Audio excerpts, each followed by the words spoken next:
I'm Roberto Fernandez from Mallorca, Spain. I have been living here in Busan for more than 5 years with my Korean wife and twin boys. Back in 2020, I was invited to a game by a friend of mine. Since in Spain, football is the most beloved sport, baseball really drew my attention. In Sajic Baseball Stadium, everyone was singing the chants loudly, and that space was filled with the vibes of Busan. Everyone could truly become one body and one mind, sharing all the feelings of joy and sorrow. When I first visited here in Busan, I didn't have a family. But now, I have the whole Giants family as well as my own family. Once Busan Galmegi, you are forever Busan Galmegi. Global City Busan, we're in it together. This campaign was brought to you by BEFM, Busan 영어방송. The weather is so nice today. I'm sure this won't be a big deal. A 3-second long lapse in judgment can burn up an entire mountain, which will take 100 years to recover. We can protect these lush forests if you follow these guidelines. First, do not bring flammable materials to the mountains. Second, do not cook or camp in the mountains. Third, do not litter cigarette butts. Your small actions are the first step towards protecting the beautiful forests. This campaign is brought to you by BEFM, 부산영어방송.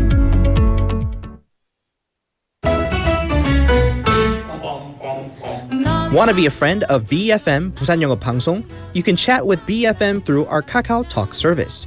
You can share your messages and photos through Kakao Talk, and you can easily become BFM's Kakao friend by searching BFM through the Find a Friend option.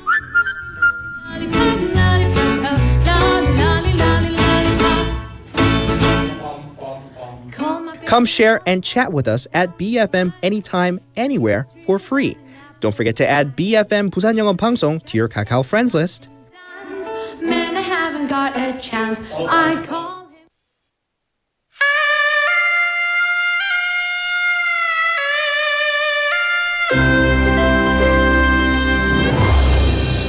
The time is now 7 o'clock.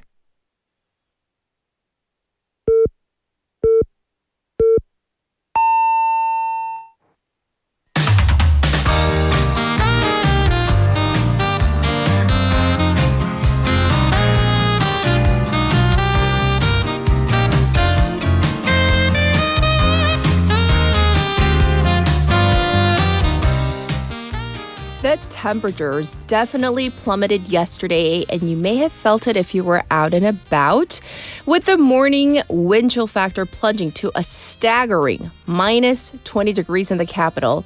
The bitingly cold conditions forced commuters to bundle up in heavy layers as Seoul faced its most severe sub-zero stretch of the season. By the way, have you seen all the photos of, for example, the frozen waterfall in Seodaemungu, or maybe the icicles along the Han River? Striking images. And of course, the freezing temperatures are being felt across the entire country, not just in Seoul. And the cold wave is forecast to peak tomorrow. So we're going to have to brace for even colder weather. I'm Catherine. This is Morning Wave in Busan on Wednesday, January 21st on BEFM, 부산영어방송.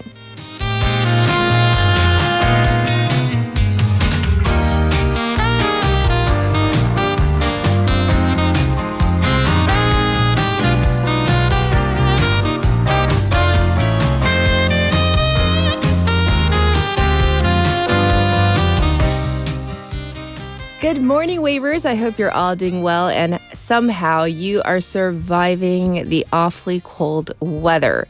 So the cold wave is in full force across South Korea with sub-zero temperatures once again across the country. During these times, we want to make sure that marginalized people are safe and sound, protected from the weather. Winter is a rough season for those who are in need as the cold affects them more in terms of things like housing, heating bills, food, and much more. So this is when the welfare system and social safety nets become imperative and in some cases even life-saving. And this is a field where artificial intelligence, AI, comes in handy. There was a case earlier this year when a woman called into a government welfare crisis app, alerting the AI of the potential danger signs. And the AI system immediately contacted the woman and connected her to the suicide hotline and the welfare call center, letting the authorities reach this at-risk woman who had just lost her husband in time. So that AI system was able to connect this woman to services she direly needed. And the social welfare authorities recently added new features to its social safety network, AI, and signs from neighbors. People can take pictures of potential risks of an at-risk neighbor and report them via the 복지위기 알림 app, whether it be mail that's been piled up. We've seen that, I'm sure, I have definitely seen where a mailbox has a particularly large load of, mail, or maybe a landlord sending an alert about a tenant who's extremely behind on rent. Even convenience stores are playing a part as they see a wide range of community members, and what they buy could be a potential sign or a warning. AI is also being used to reach out to those at-risk households, which saves a lot of time for social workers so they can provide that human touch when it's most needed. They're stretched thin. We don't have enough social workers out there. We often talk about this need for a tighter social safety net, but every fiber of that net is actually all of us. Each and every one of us, reaching out to our neighbors and making sure no one falls through the cracks, especially during winter. I think it's also more emotional and psychological as well. You feel colder because it's literally colder. And then in your heart, you might feel lonelier and colder even more. So that is why we're talking about this today. Let's make sure we're okay during this really cold season. And now, we are going to switch gears and talk about our text topic. I hope you're ready. This is very loosely related to something that we're going to touch upon later on. What clubs, organizations, or teams are you a part of? Or maybe you've been a part of. So present or past. Or maybe even something you're thinking about joining. For example, by the way, I didn't pick these examples, but you could be officially on Team Britney versus Team Christina. And if you know what this means, you know. Or is it like back in the day? NSYNC versus like Backstreet Boys? 국내에서는 뭐라고 하죠? HOT versus Jack's Kiss? 그렇게 예를 들면 이제 이해하실 것 같은데요. 자, 내가 속한 팀이나 동호회는 그러니까 회사 동호회, 학교 다닐 때 서클, 그 너무 옛날 동아리라고 하지 않나요, 요즘에? 아니면 얼주가. And if you don't know what that is, look it up. I'm just kidding. No, it just means 얼어 죽어도 like, right? Or 얼주코. Not this cool. 코트 versus like, you're like, I refuse. I'm not going to the padding. Okay. Or any of these unofficial clubs or teams or groups. We want to hear all about them. Send them into BFM's live stream, live chat on YouTube. And you can go to the YouTube platform and type in BEFM, 부산영어방송. Once you do, you can subscribe, log in, and chat with our other waivers from your phone, pound 9050, shop 9050. That's going to cost you 101. By the way, like young people, they ask, 이게 왜 샤프예요? They all know it as hashtag, so whatever you want to call it, it's the pound sign in English, okay? You can also reach me for free on Kakao Talk, so same thing there. You have to input a BEFM or a 부산영어방송. You can find our account, add us as a friend, and then send in your messages and photos as well. The ways you can tune into Morning Wave in Busan, 90.5 or 103.3 FM on the radio if you're in the Busan area. We are live right now on YouTube. Check us out if you haven't. And we're available on the BFM app or the Popbang app. Both are easy, free to download. Looking at our very busy morning together. First up, we have Jian coming in for our local news. We have Haley for top stories. Hour number 2, Waggle Waggle Tea Time. Han is joining us for now and next for the next few weeks as Leon is away. We have Jennifer for work in progress. And we have 2 special interviews for you today in hour number 2. First up, we're going to talk about smoking and lung cancer. Apparently, the link is stronger than we may have thought already, but we want to get the lowdown because we know, especially in January, lots of people are trying to quit smoking, and this might be an extra push to, go down that path. And then our special interview number 2, we're going to be talking about the latest about U.S. President Trump and Greenland because it's much more than we might think. And there's always a new facet coming up these days regarding this story. We're going to cover it in hour number 2. I'll be back with news overview.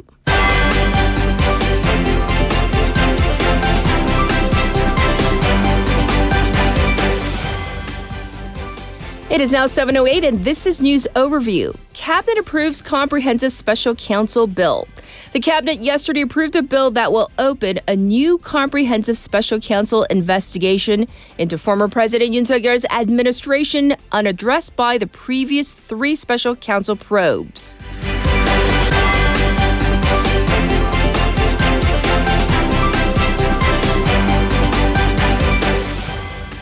He addresses North Korean drone infiltration and livelihood issues in cabinet meeting. President Lee Jae-myung yesterday called for a thorough investigation into a civilian accused of flying a drone into North Korea and directed the government to look into providing free female hygiene products during a cabinet meeting yesterday.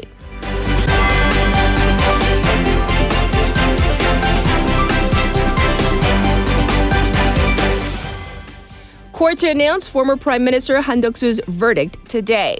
The Seoul Central District Court will announce the verdict on former Prime Minister Han Duck-soo's insurrection case today, marking the first court ruling on whether the December 3rd martial law case constitutes an insurrection.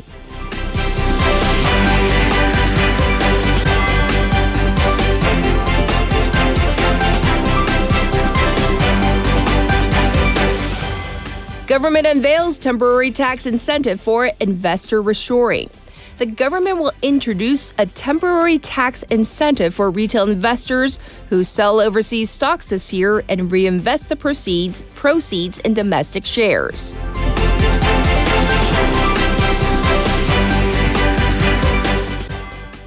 Europe condemns Trump new colonialism over Greenland. European leaders have condemned U.S. President Donald Trump's new colonialism, as Trump said there was no going back on his goal of acquiring Greenland. And this was News Overview.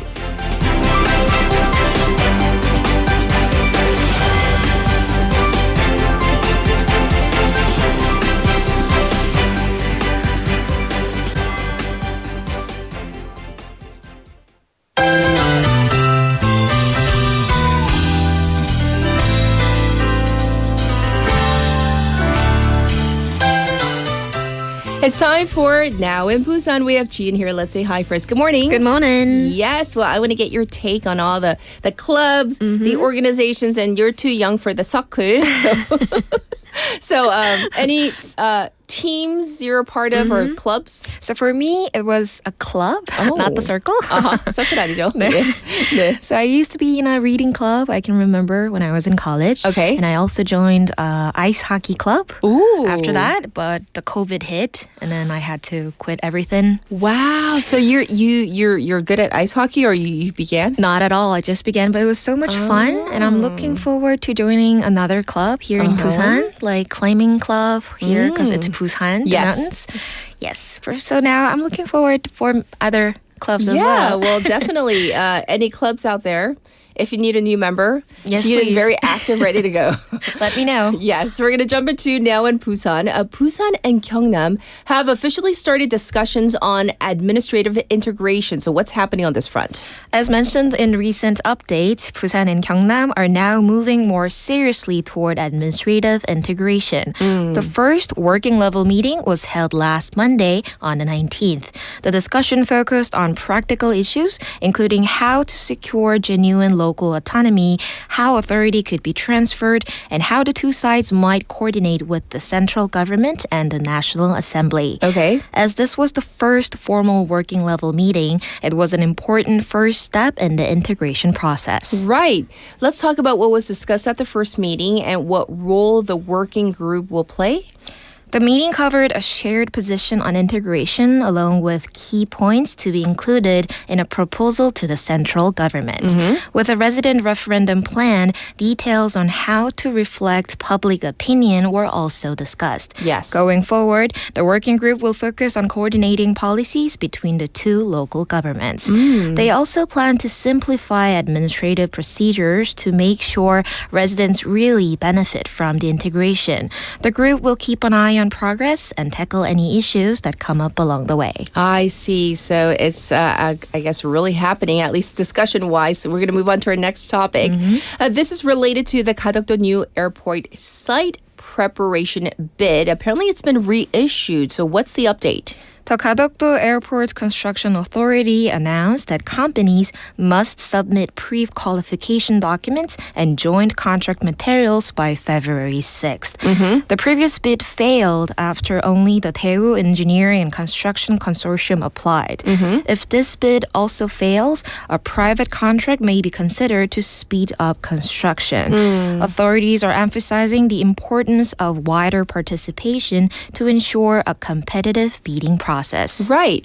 Well, have there been any changes to the project or maybe potential participants? Yes, the project will proceed as a design-build turnkey contract with the construction period extended from 84 to 106 months and the cost rising to about 10.7 trillion won. Up to 3 top construction companies and 20 regional firms can now form a consortium. The current Daewoo ENC consortium includes 23 companies, with Lotte Engineering Construction will considering participation. These adjustments are aimed at attracting more bidders and keeping the project on track. Right, and this is such an important project for the local area. So thanks for keeping us posted. Moving on, Busan Port is expecting a record-breaking influx of cruise tourists this year. What's driving the surge? More than 800,000 cruise tourists are expected to arrive through Busan Port this year, marking the largest number since the port first opened. Right. Under the 2026 Busan Port cruise arrival plan, a total of 438 cruise ship calls are scheduled, the highest figure in the port's history. Yes. And with that many passengers, capacity issues must be a concern. How are the authorities responding to this? That's correct. With concerns about possible delays when passengers get on and off the ships, strengthening customs, immigration, and quarantine or CIQ capacity has become a key priority. Right. The Ministry of Oceans and Fisheries has held a countermeasures meeting with relevant agencies and agreed to move ahead with on-site improvements. These include expanding staff, managing congestion inside terminals, shortening immigration wait times, and improving coordination among agencies to make the cruise experience smoother for passengers. Okay. Well, moving on, Busan City says it will invest heavily this year to create a safer traffic environment for children. Let's hear the plan. Busan City plans to invest 11.8 billion won this year to improve traffic safety for children. Safety projects will be carried out at 283 locations, and these include installing yellow crosswalks and anti-slip pavement to improve visibility and setting up protective guardrails. Right. The city will also add surveillance cameras to prevent illegal parking and build new sidewalks. On top of that, the city will also install 15 unmanned traffic enforcement devices and 25 traffic signals to curb speeding and signal violations. So how does this fit into broader child safety regulations? Since the Road Traffic Act was revised in 2020, installing unmanned traffic enforcement devices in school zones has been mandatory. Yes. By the end of last year, Busan City had installed 668 unmanned enforcement devices and 512 traffic signals in child protection zones. Yes, this is so important. So I'm glad that our city is on top of it.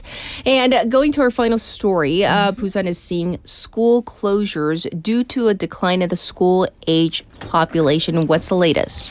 3 elementary schools in Busan will close and merge this year after sending off their final graduating classes. Kwebop Elementary School in Sasangu District held its last graduation ceremony yesterday on the 20th, ending a 44-year history. Yes. Kwebop Elementary School is actually used to be a large school with over 1,200 students when it opened in 1982. Over the years, student numbers gradually declined, and this year, only 52 students remained.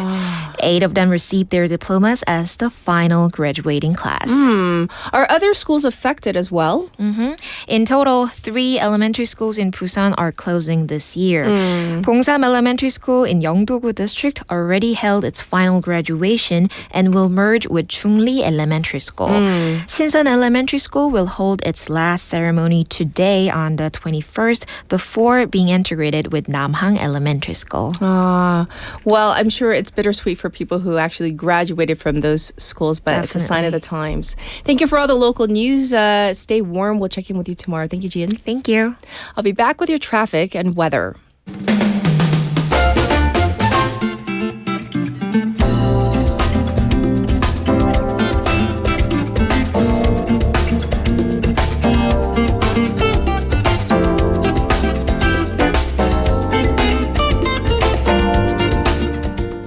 It's time for your traffic report. Let's talk about Chungnyeol-daero. It is congested from Minam intersection to Mandak Tunnel number 2. It's backed up on the Dongso overpass from Bomnukgo ramp to the old Kaegum toll gate.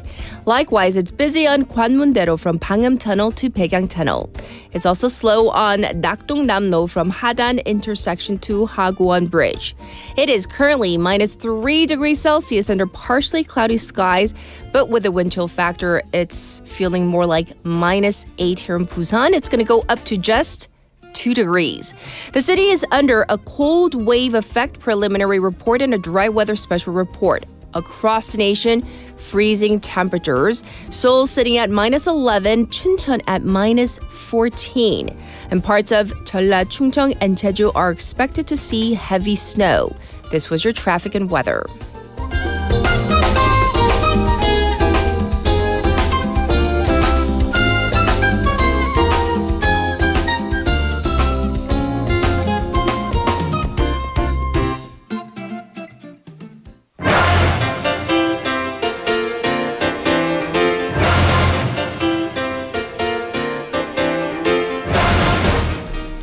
It's time for top stories with my twin again, Haley. She's here. Good morning. Team Argyle is where it's at. 피디님, did you not get the memo? I gotta buy some socks with Argyle. It's out to get so on winterish, it. right? Well, I want to get your take on all the clubs or, groups that you're a part of. Yeah, so I think I was the president of our high school Spanish club. And then I am currently a member of the founding member, as a matter of fact, of the BFM Run Club. Yes. And I'm hoping to expand that to, I want to join a book club. I think that's going to be my goal for this year. Okay. But other teams, I was reluctantly Team Edward if I had to choose, staunchly Team Christina, Team HOT, Team GOD, and it just continues. Oh, yeah. Part of so many teams, are we? Okay. We're going to dive into this growing controversy over politicians allegedly getting paid for party election nominations. Right. So this in Korean is the 공천헌금 issue, allegations that some district lawmakers and prominent politicians get paid for local election nominations. Yes. So first, former Democratic Party, now independent lawmaker Kang Seon-woo appeared at the Seoul's Mapo police as a suspect yesterday morning. She actually stepped out of the police station a little before 6 a.m. this morning after a 21-hour questioning and review of the statements session. Right. So she faces allegations of having received 100 million won from Seoul City's councilwoman Kim Kyung for election nomination. And this whole questioning comes 22 days after a recording came out of her discussing the matter with lawmaker Kim Byung-gi, who also left the Democratic Party this past Monday. That's right. What did she say to the press about the matter? Right, so she appeared in front of the cameras yesterday morning on her way into the police station and apologized for causing people concern over this issue. But she emphasized that she has lived a life according to her principles, which implies that she is or she has denied the charges. Kang has argued that her aide, surnamed Nam, is the one who received the money, and then that she she was told of this after the fact, and at that point, when she found out, she directed the aide to give the money back. I see. What questions did she face as a suspect? Do we know? Right. So reports say that the police likely questioned her on whether she did receive the money from Councilwoman Kang, and if she did give the money back, as she says, when that took place and why. Okay. But also why Kang gave Kim Kyung the nomination even after this fact. So the thing is, though, Nam and Kim, they both argue that they give differing statements from Kang in their questioning, saying that they did meet with Kang in person at a cafe ahead of the 2022 local elections and that the money directly exchanged hands. I see. And while this is going on, the chair of the opposition, PPP, has been on a hunger strike. Right. So People Power Party Chairman Jang Dong-hyuk is now on day 7 of his hunger strike, and he's been demanding this dual special counsel investigation over this issue and also the political funding scandal involving the Unification Church. Yes. So he spoke to the press for the first time yesterday morning. Jang said that he is staking his life to demand answers from the major Democratic Party.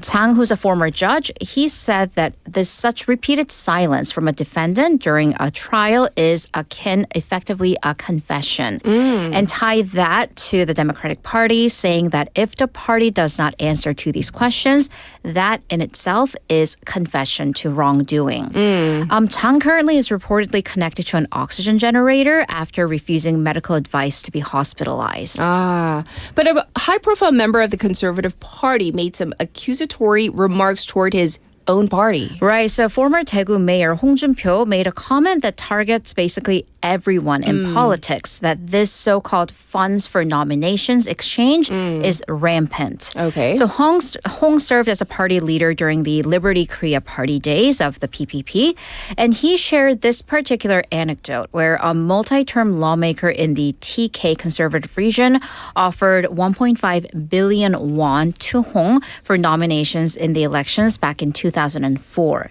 He also reiterated the story that he said in the past, saying that he was also offered about 1 billion won from a high-ranking official with the city of Seoul for nominations in the Dongdaemun district chief race.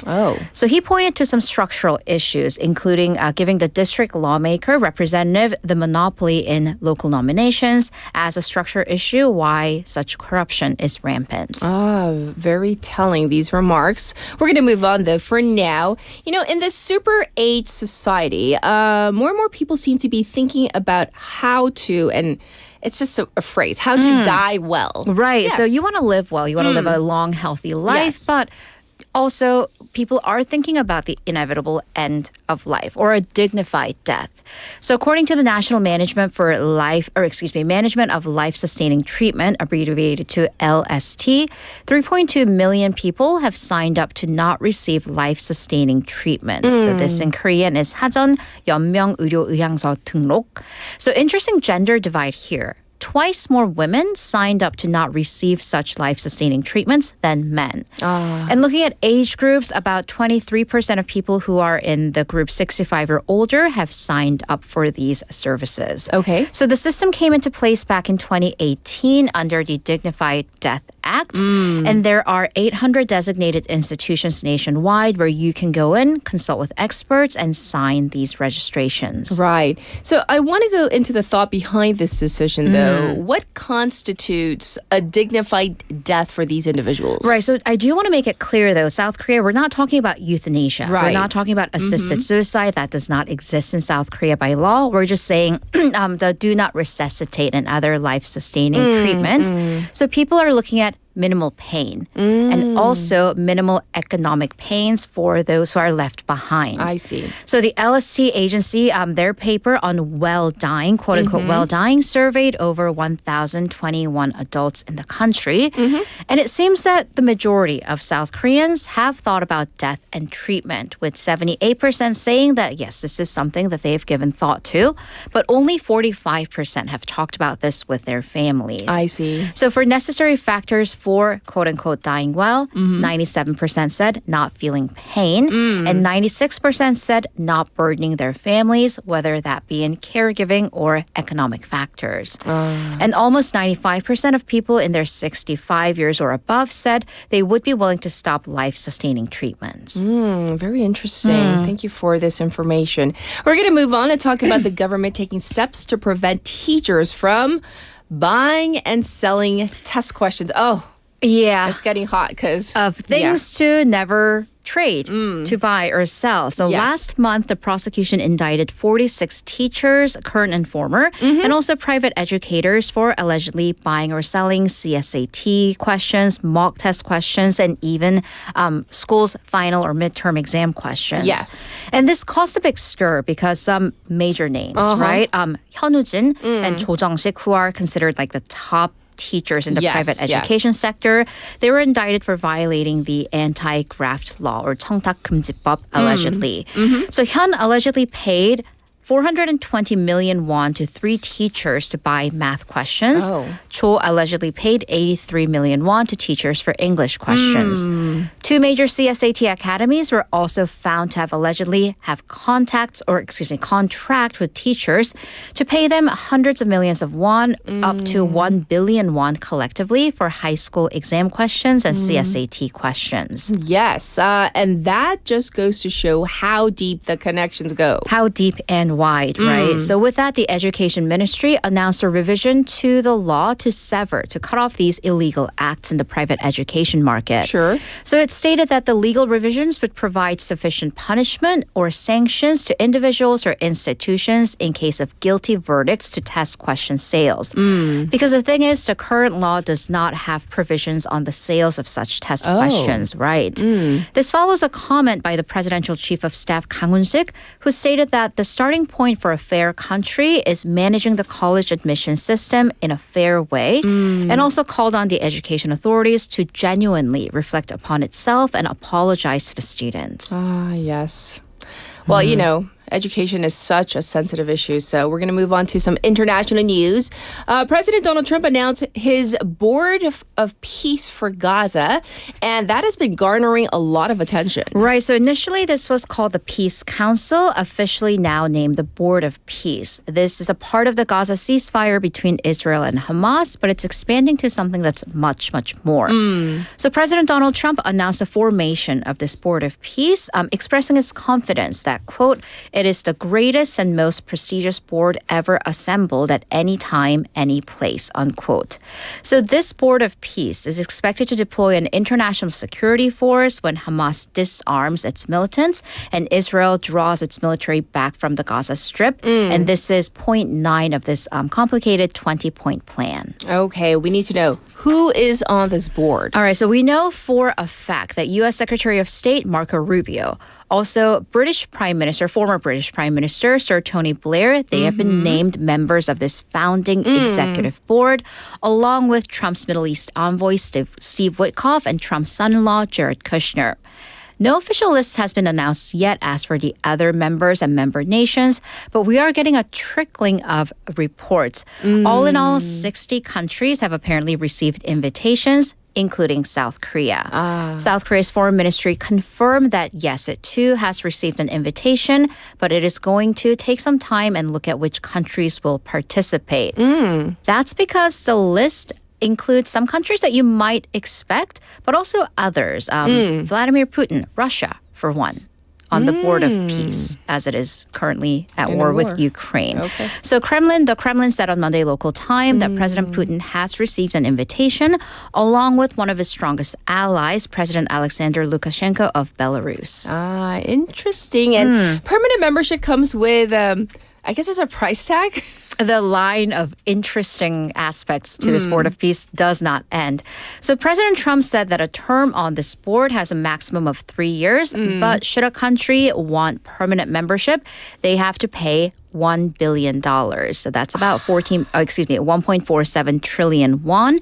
And that definitely took many world leaders by surprise. Sure. By the way, the draft of the board has President Trump not a or the sitting U.S. president, but Donald Trump himself as the permanent chair of the board. Okay. France, for one, has declined the invitation to join, but then this prompted President Trump to threaten a 200% tariff on French wine and champagne. Oh.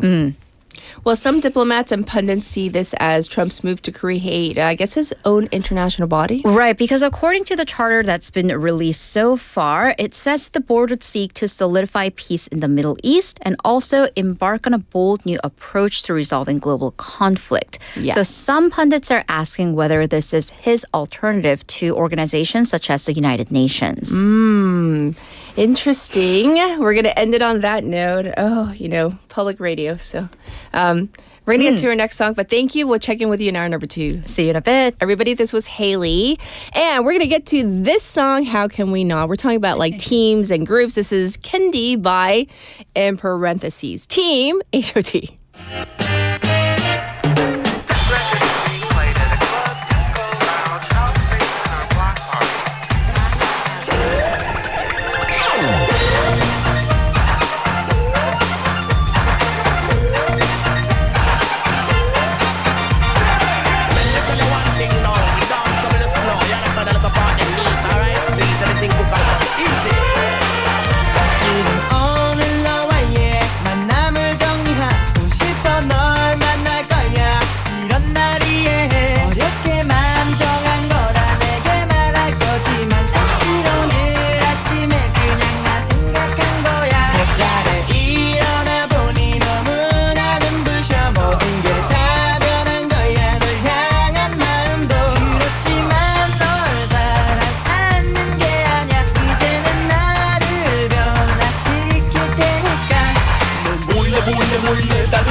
비교해 진짜 그만 헤어지는 화살표에 혼자서 응고응고 졸하게 가져보는 나는 보았어.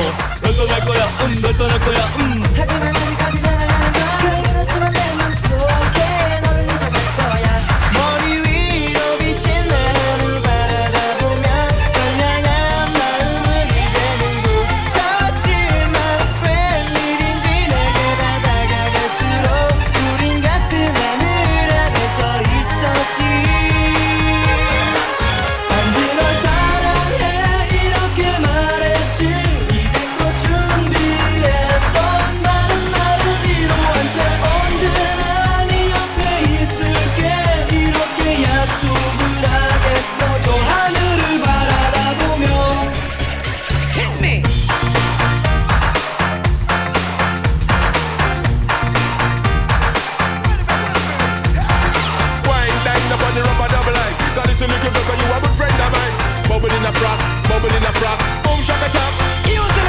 내게 아무려 너 있어 그래 너는 내 앞에 서 있고 그래 다른 연인들 키스를 해 하지만 항상 너의 뒤에 있어야만 해.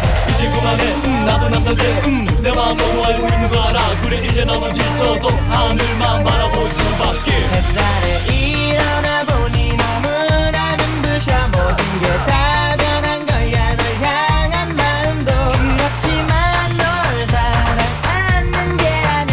이제는 나를 변화시킬 테니까 머리 위로 비친 내 하늘 바라보며 널 향한 마음을 이제는 굳혔지만 웬일인지 내게 다가갈수록 우린 같은 하늘 아래서 있었지. 단지 널 사랑해 이렇게 말했지. 이제껏 준비했던 많은 말을 이루한 채 언제나 네 옆에 있을게. 이렇게 약속을 하겠어. 저 하늘을 바라보며 한 번 더 말했지. 이제껏 준비했던 많은 말을 이루한 채 다시 널 사랑한다고 이루한 채 언제나 네 옆에 있을게. 다시 너 혼자 아냐. 너의 곁에 내가 있잖아. Hit me.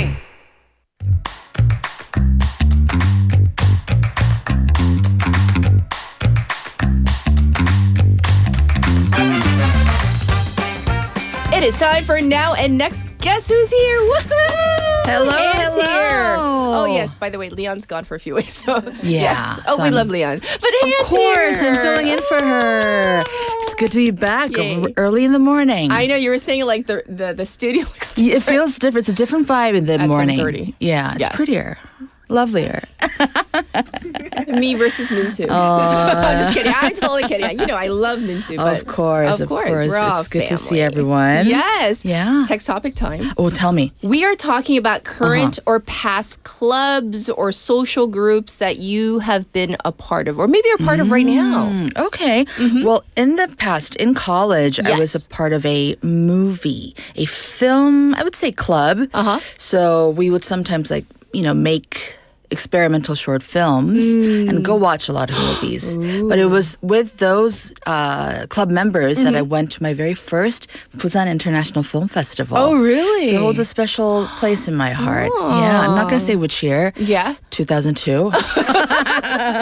It's early days of BIF. But Do we yeah. have to? Oh, we just played that song recently, 2002 by Emery. Yeah. Yeah, but definitely. Oh, Yeah, so interesting. I have very fond memories of that, and I still stay in touch with some of them. Wow. Yeah. That's amazing. The It's fact that, nice. you make connections in these social groups Yeah. and you can become friends. Totally. Love Totally, it. yeah. We're going to jump into now and next. What do you have for us today? Okay, so we're going to talk about a somewhat unexpected internet trend because as soon as 2026 started, instead of looking forward, Yes. a lot of the internet has been looking back, specifically to the year 2016. I've seen this everywhere. Right? So if you've been on social media lately, listeners, Yes. you've probably seen this viral trend. And people would be posting photos just with the simple hashtag 2016. Yes. Yeah. So people are posting throwback selfies and even turning brand new photos and editing them to look like they came from a decade ago. So, yes, this week on Now and Next, we're asking why the year 2016? Yeah, why? And what does all this nostalgia say about the moment that we're living in? I mean, set us up for this because I'm like, I saw this and I was like, I was tempted, but I was just too lazy. It's winter. I just love my warm bed. I'm like, no. But is there a reason why it's 2016? It's like just 10 years ago? Yeah. Well, when I first saw these posts popping up, I first thought, oh no, this person, it's a typo. They made a mistake. Oh, another person making a typo. What's going on? But it is having a big moment. So people are either posting actual photos or videos from 2016, and they're quite distinct because of a lot of the tech change in the last decade. You can tell that these photos have the older phone camera quality. And I mean, I will say, 2016 feels like not too long ago. Right. When I look at the fashion and the makeup, it's very different. It is different. That's a decade ago. It's a vibe. I kind of like the older cameras. Yeah. The non-ultra high definition. Exactly. So that's why I think a lot of people are even making new content using that 2016 style filter. So like the you said, vibes. it's that warmer tone. Yeah. Slightly grainy, hazy. We don't have to know all the details. we don't need the details. And even certain popular photo filters are making a comeback from those days. So remember those dog-eared ones? Yeah, definitely. And some people are posting about the achievements they made that year or simple just slice of life from that year, commenting on their makeup and their fashion. Love it. And others are sharing how that year was quite hard for them, but, patting themselves on the back for overcoming it. Yes. And this hashtag has been used millions of times across platforms. Right. Even people commenting. Nevi says, the pores, meaning pores on our skin, aren't that visible. Yeah. We like that, It was a right? little- yeah, I miss those days. Right, and then Leslie commenting, the digital and film cameras are coming back. Do I have to whip out my D-cam? Wait, actually, I've seen some young folks carrying around those older-looking digital cameras. I love that. And actually, celebrities, some famous folks are jumping on this trend as well. Yes. So singer Charlie Puth, he recently posted a video of himself lip-syncing to his hit from that year. Which was? Which was We Don't Talk Anymore. more. I love that song. Right? It's 10 years ago. Exactly. Oh my gosh. And he put the caption on, I heard it was 2016 again. Yeah. And of course, the Kardashians jumped on the trend. Yes, if you're on our live stream, you can see a photo of Kylie Jenner posting so a photo funny. from 2016. Yes. And also, one of my favorite actresses, Reese Witherspoon, posted a bunch of photos from 2016. Here's one with her and Gwyneth Paltrow. Yeah, on her film set. And even the great John Bon Jovi posted photos from 2016, including, here's one on our live stream where he's posing in front of a magazine cover from that year. Love it. Yeah, so people are having fun with it. Yes, Yeah. yes. I'm curious. Have you tried it? I haven't. I mean, I wasn't able to find my photos from 2016. Yes, Tweety Bird keeps on raising her hand. Yes, we saw your Insta thing. Have you posted them? She definitely has. Oh, She's so trendy on top of it. Of course. Well, listeners, let us know. Have you participated in this, right? Oh, yeah. Yeah, let us know. And if you did, let us know, like, if you posted a selfie or was it like a group shot? Yeah, what was it? Yeah. Oh, even better. You can send in photos to our Kakao Talk. And what were we doing in 2016, though? 2016, right? So even when I look back to 2016, back then, posting on social media felt a lot more casual. Because it felt more like, okay, I'm sharing this for like my close contacts, my friends. Yes. So there was less anxiety on the internet when it comes to... Yeah, and a little less anxious. And a lot of people are saying that the internet felt a little lighter than it does now. But let's talk about why the year 2016 was quite significant. So that year, we had some very distinct pop culture stamps. Okay. For example, Beyonce's Lemonade era was this year. I still distinctly remember that night when I first saw the series of music videos. It was so amazing. And some culturally momentous projects came out that year as well. The series Stranger Things. It started in 2016. Wow. Yeah. And there's a link... John Bon Jovi, father-in-law, to Millie Bobby Brown. That show actually recently closed its chapter. Yes. And films like Deadpool and Zootopia, they were all out that year too. Okay, I feel so old. We all feel aged today. Right? 2016. Also, Catherine, do you remember the Mannequin Challenge? Oh, yeah. That was 10 years ago? That was 10 years ago. So all these viral internet moments. Also, a certain popular game called the 땡캐몬 Go. The yellow one? That was hugely popular in 2016 as well. So the vibe was that, these challenges and these internet trends, they felt a little more participatory and just people coming together. Right. And yeah, so that one in particular, the 땡캐몬 Go, that made people think that technology can still be outward facing and social and less isolating. That makes a lot of sense. And a producer, she says, in Korea, 한국의 2016년도에는 it was all about, she says, I wasn't here. Yeah. Oh, was I? Yeah, I was. Okay, I was here. Pink filter. 노란색 필터 그런 게 유행이었어요. Analog filter. Almost as if taken by a... I see. And then we have a message from Layla who says, my son was born in 2016, so I will jump on the train to celebrate the 10th of one of my big achievements. Aw, so your son is 10 indeed. This year. Actually, a lot of parents are doing that, like posting photos when their children 10 years ago, what they looked like and now. Yes, that's true. I don't know. How do you feel when you look at photos from like 10 years ago or even further back? Like, do you look back and go, oh, like, I was cute or I look better now? Or like, do you do a comparison? I do. I think we're all human beings, right? Yeah. I was cute. You're like, I was cute, but I look better now. I'm cute now too, but yeah, I miss some of those T-shirts. Oh. I was like, what happened to that T-shirt? Where's that T-shirt? It was so good. Ah. But also, 2016, it was the time of a lot of things. Like? It was pre-COVID. Oh, gosh. Right? Yes. I think that's why it feels so much old, like many more years than it actually is ago. Right. Also, it was pre the Me Too movement going viral. It was pre some, very significant presidential elections. Also, AI probably existed then, but it wasn't as widespread then. Yes. So it was a time when the news, culture, and outrage did not all feel fused together on our internet feed. Right. Doom scrolling became a very prevalent thing after that year, too. That's true. Some journalists are framing it like this. So we didn't yet realize how intense the next decade would feel. That's true. Would you agree? I think I would agree with that because it felt a little simpler. It felt not as divisive. Yeah. It felt like we were social but not attacking each other. Yeah, I agree. That's just, my personal take. Looking back 10 years ago compared to today where the rhetoric sometimes, it's like so intense. So intense. And it's just... I like simpler times. Yeah. That's just me, though. And there's a lot more fake news these days. You got to filter through and everything you really see on your socials. For me, the first thing I think is this real? Same. Is this AI?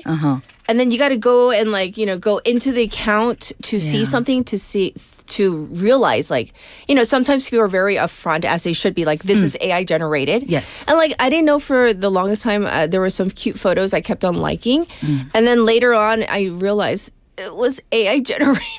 All this time I thought the pit bull was really enjoying going down on the snow, sliding down in his cute outfits. And I was so sad. Yeah, I've been trying to guide my older aunties and tell them oh, this one is AI generated. Right. Because it's hard to tell. It's hard to tell, yes. Yeah. Yeah, so that year, our opinion said, when we had those pink and yellow filters, it felt a little more it was like that inside too. There was a little more humanity. Yeah. But so I think that's why a lot of people are feeling nostalgic about that time. So why are we doing this? Why are we starting a new year and immediately craving a different one? So experts are saying that nostalgia spikes when the future feels uncertain. Oh, that's definitely now. Yeah. Right. So, people get nostalgic when they feel anxious and when they're unsure about the direction. That makes sense. Also, people are pointing out that millennials and older Gen Zs, they've lived through this massive tech change in the last decade. True. So, being nostalgic about that time can feel like they're restoring, some feeling of meaning and continuity. So, yeah, it's grounding, emotionally, and it lets people, highlight the warm parts that they miss.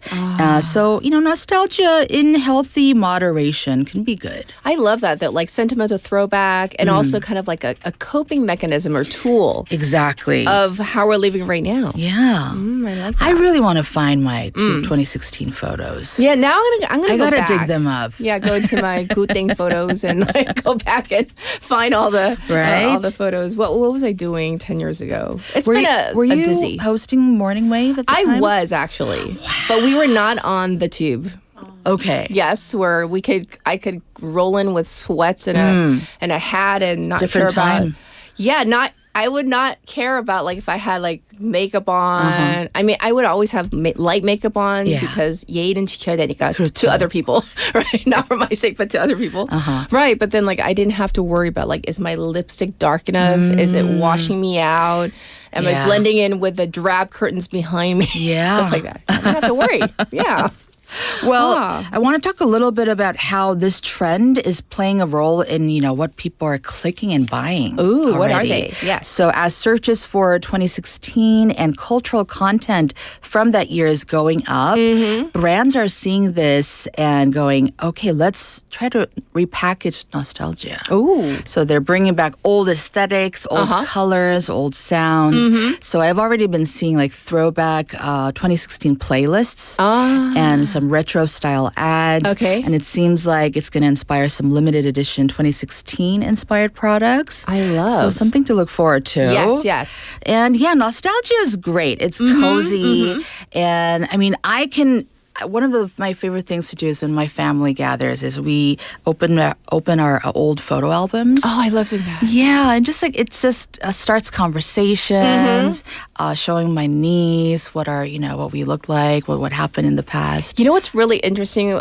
We did it as a family recently. It's on a hard drive, all our old photos. Oh. So we're looking at them together on our computer. And then like, even though we have seen these photos before, there's always like one new detail. Like someone in the back was like, why were you making that face in the back? Like, and we find always these new details and we can even, talk about why someone in the background was frowning, and then they try to remember, so fun. right? Yeah, we love doing that. So, because that's a great idea. So, did you like all pull up the photos on the bigger screen? Yeah, we did. Oh, that's so fun. We huddled together and we're like, oh, look at what you're wearing. Like, what's wrong with your hair? And It's a fun like family activity to do this. I agree. Yeah. Yes. So, in terms of 2016, do you remember specifically one thing, if you could look back 10 years ago and pinpoint, this was a defining thing, or is it kind of hazy?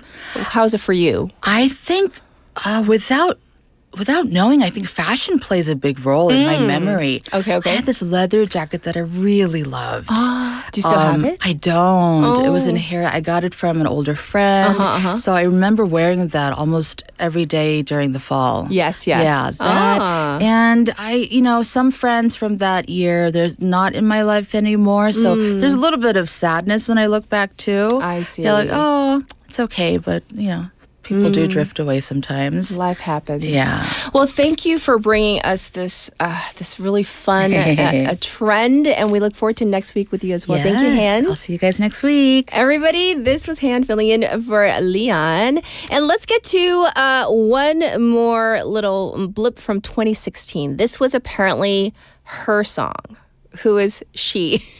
Our producer. Closer by the Chainsmokers featuring Halsey. So enjoy. This is 2016. We'll be back at 8.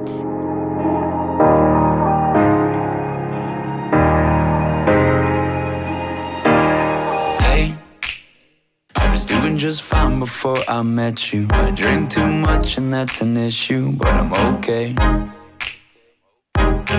Hey, tell your friends it was nice to meet them, but I hope I never see them again.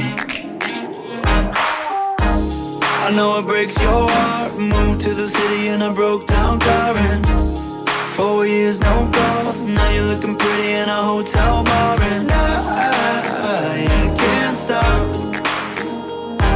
No, I can't stop. So baby, pull me closer in the backseat of your Rover that I know you can't afford. Bite that tattoo on your shoulder. Pull the sheets right off the corner of the mattress that you stole from your roommate back in Boulder. We ain't ever getting older.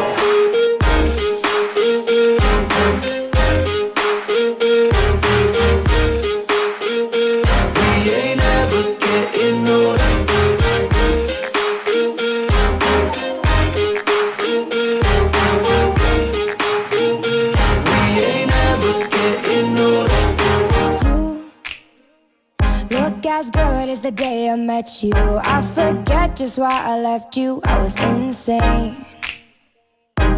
Stay and play that Blink-182 song that we beat to death in Tucson. Okay. I know it breaks your heart. Moved to the city in a broke down car, and 4 years no call.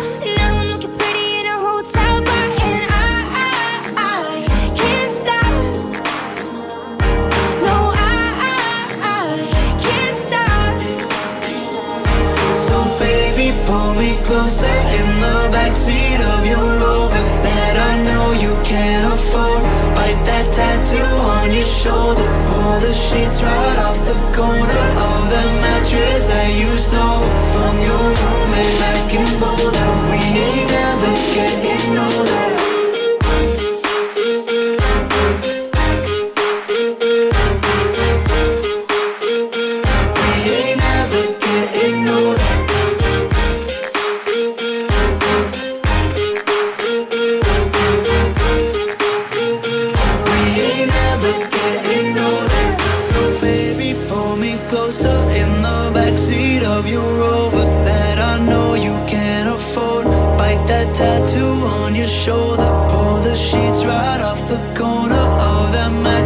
that you stole from your roommate back in Boulder. We ain't ever getting old.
만드는 은행, B&K 부산은행과 함께합니다.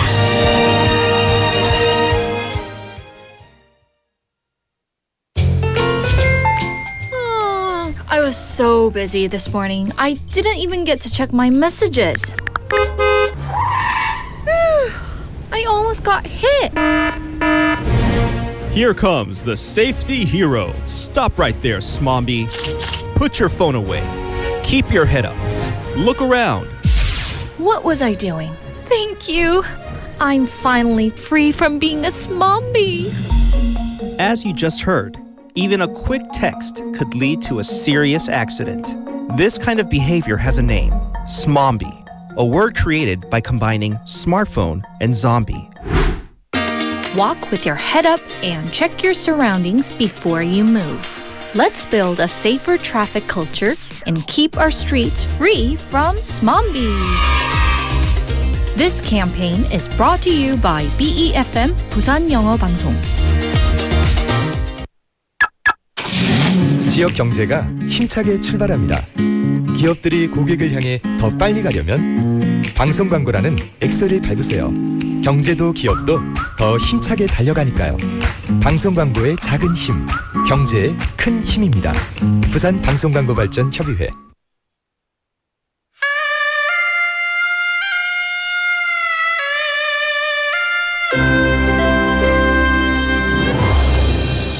The time is now 8 o'clock.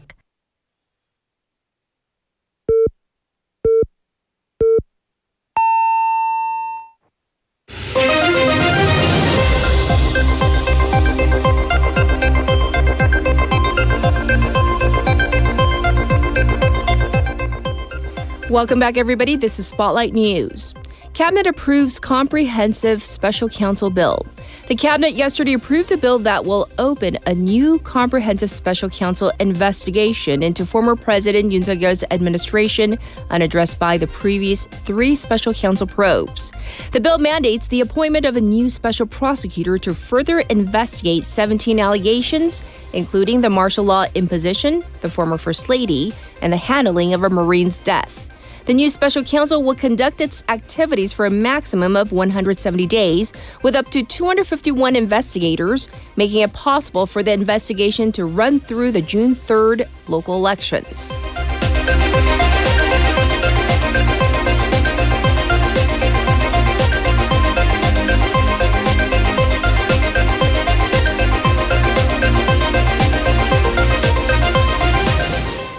He addresses North Korean drone infiltration and livelihood issues in cabinet meeting. President Lee Jae-myung yesterday called for a thorough investigation into a civilian accused of flying a drone into North Korea and directed the government to look into providing free female hygiene products during a cabinet meeting yesterday. The president also expressed his frustrations at the speed of the legislative process for some policy initiatives, urging ministers to plead with and persuade the National Assembly if necessary. Yesterday's cabinet meeting was live broadcast with real-time closed captioning for the first time as a move to expand the people's right to know, according to 청와대.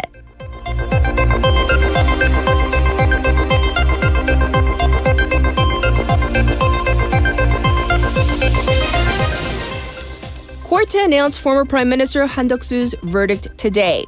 The Seoul Central District Court will announce a verdict on former Prime Minister Han Duck-soo's insurrection case today, marking the first court ruling on whether the December 3rd martial law case constitutes an insurrection. Han faces charges of allegedly aiding and abetting the head of the insurrection, as well as playing a key role in the attempt. The special counsel has requested 15 years for the former prime minister. Han's defense has argued that he did not know about the details of the martial law imposition and that he did not participate in the planning process.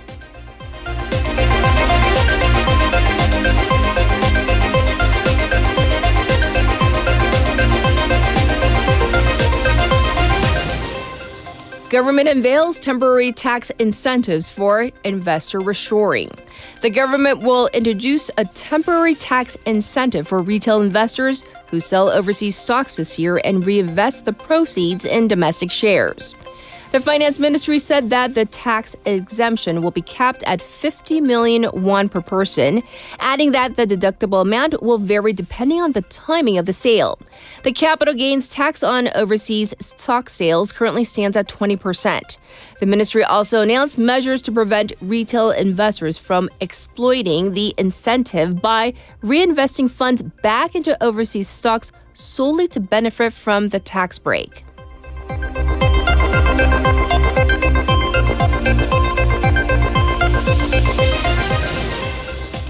Europe condemns Trump's new colonialism over Greenland. European leaders have condemned U.S. President Donald Trump's new colonialism as Trump said that there was no going back on his goal of acquiring Greenland. French President Emmanuel Macron criticized Trump's pledge to impose tariffs on countries that oppose the U.S. takeover of Greenland, calling it a shift to a world without rules. President Trump doubled down on his demands in an address from the White House, where he also cast doubt over whether NATO will come to the U.S.'s rescue as the U.S. would for NATO. And this was Spotlight News.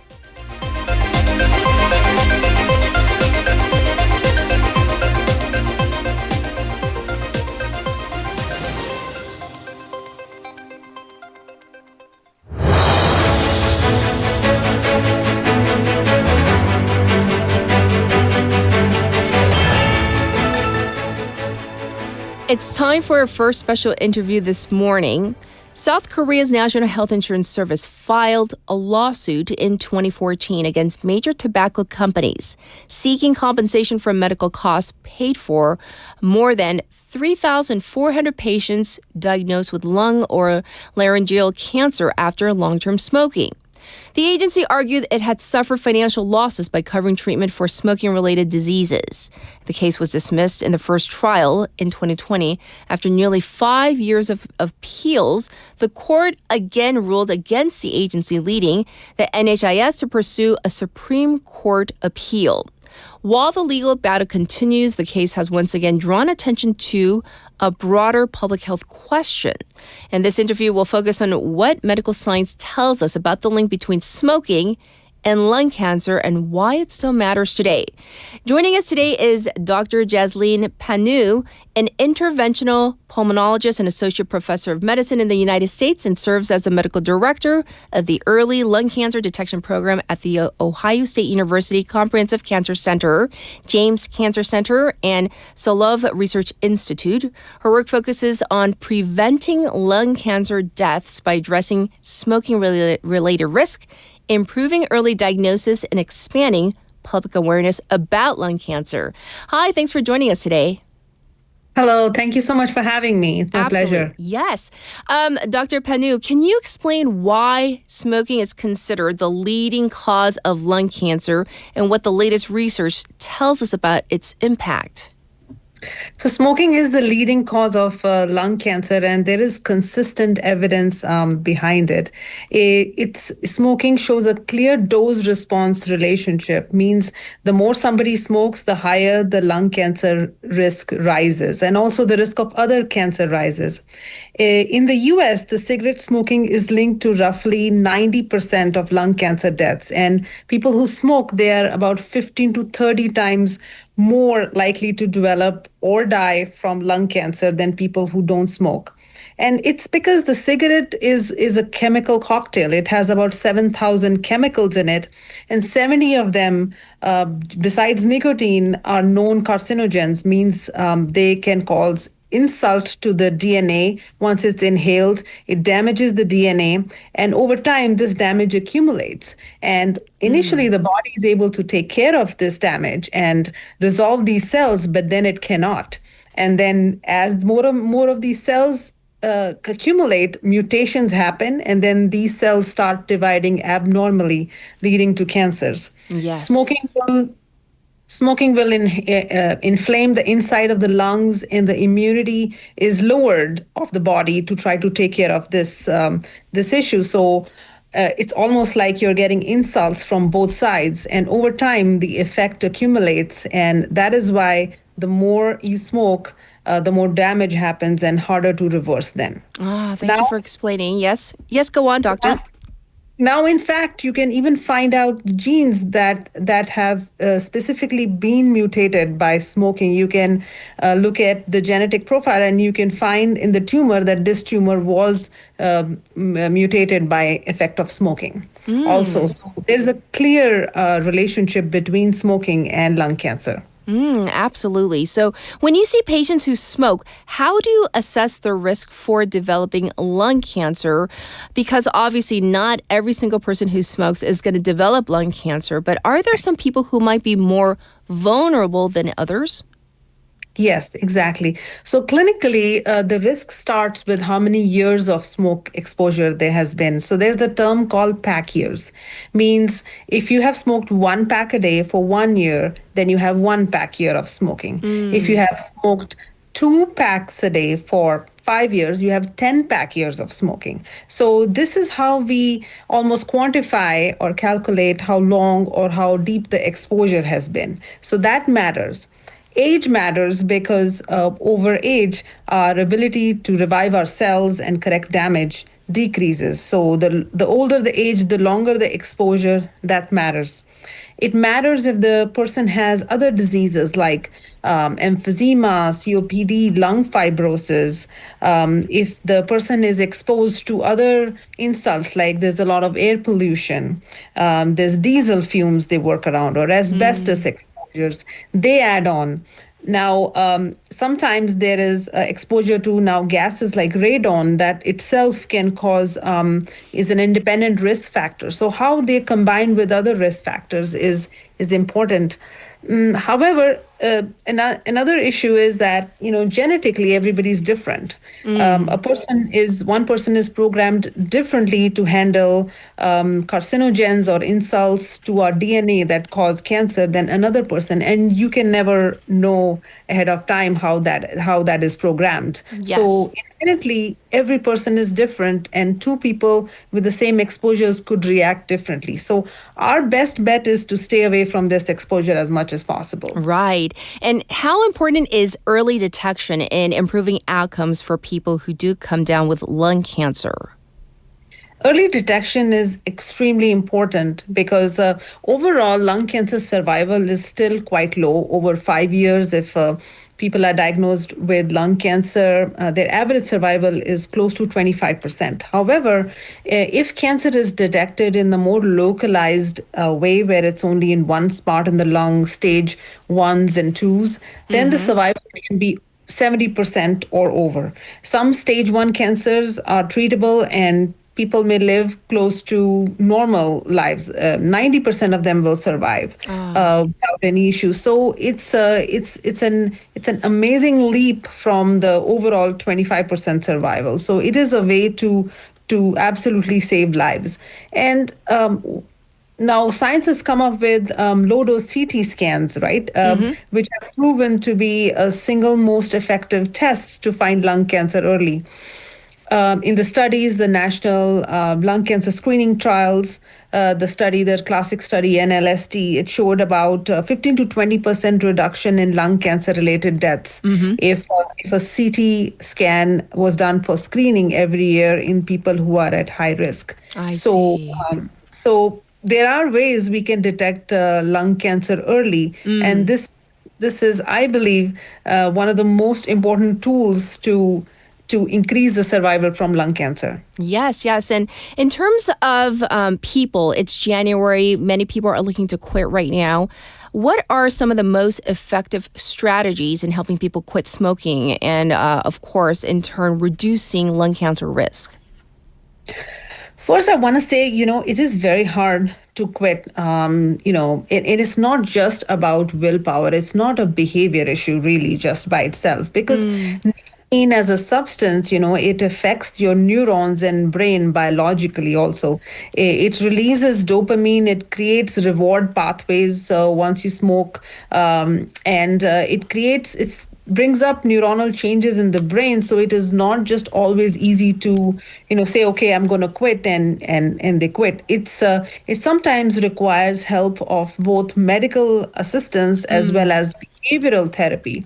It is common to have patterns where people try to quit because they know it's good for them to quit, but then they are again drawn into it because there's a withdrawal response that happens once you quit smoking. Yes. And stresses like anxiety, pain, these stressors will attract the person more and more towards going towards smoking again because of those reward pathways. So it is important to target quitting smoking through targeted smoking cessation programs, which have multiple modalities together. Yes. You can target it with medications of different kinds. You can use nicotine replacement therapy like gums. That can slowly reduce your sensitivity to nicotine, and so that you can slowly withdraw yourself back. And then behavioral therapy is really important too, because it's important for the person to understand what they are undergoing as a human through these changes with the chemicals. So once they understand, then they have support on different levels that can be your best bet to quit smoking. Yes. So we're going to have to wrap it up for today, but thank you so much for joining us today as we look at the link between smoking and lung cancer as this court case plays out here in Korea. Thanks for joining us today, Doctor. We appreciate your expertise. Thank you so much for having me. Once again, everybody, this was Dr. Jasleen Panu. And as she pointed out, nicotine is indeed a highly addictive substance. We know that it is backed up by science, and how she pointed out that it's not just a behavioral thing, smoking, but it's also a physical thing when you're addicted to a substance or substances in cigarettes. That makes it so much harder to quit permanently. But I'm hoping it's January for those of you who may be looking to quit. This might be that extra push to get you over the line. And I'll be back in just a moment with our second special interview. Good morning. Good morning. Good morning입니다. Good morning. 좋은 아침입니다. Morning wave in Busan. Morning wave in Busan. Morning wave in Busan. Major news, local buzz, and expert takes. It's all here on Morning Wave in Busan. Brighten up your morning commute with Morning Wave in Busan. Morning Wave in Busan.